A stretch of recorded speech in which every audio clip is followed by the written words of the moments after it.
जो बंदा अपने महबूब की खुशी के लिए अपने आप को कुर्बान कर दे, अपने प्यारे के आगे अपनी ख्वाहिश को, अपने जज्बात, अपने एहसासात, अपनी ज़रूरियात को मिटा दे, असल में वही मुस्तहिक है, वफादार वही कहलवा सकता है अपने आप को।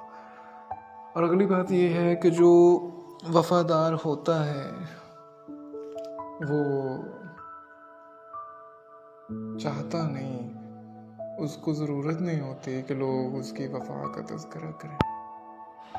यानी लोगों के उसे वफादार कहने से वो वफादार नहीं बन पाता, उसे लोगों के कहने की ज़रूरत नहीं होती, लोगों से पजीराई उसे नहीं चाहिए होती।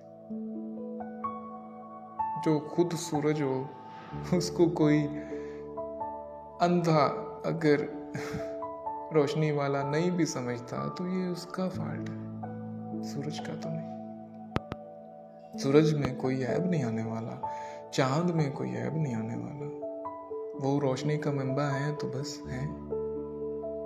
वफा वाला अगर हो और उसे कोई वफादार ना भी कहे तो उसकी शान में कोई कमी नहीं आने वाली।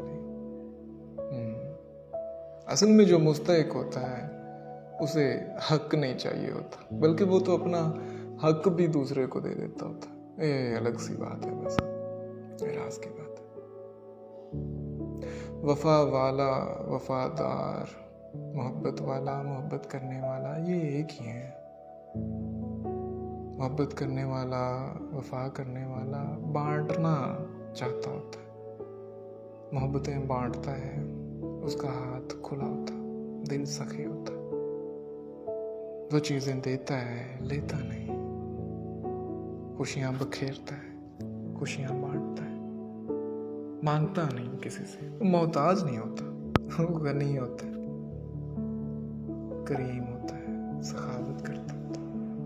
हाँ, उसकी वजह से बहुत से ऐसे हैं कि जिनका पेट पल रहा होता है, वो सबको मोहब्बतें बांट देता है, सबको उससे राहतें मिलती। वो बड़े खुश नसीब होते हैं कि जिनके हिस्से में कोई वफा वाला आ जाए। अगर आपकी ज़िंदगी में कोई आपसे वफा करता है तो आप खुश नसीब।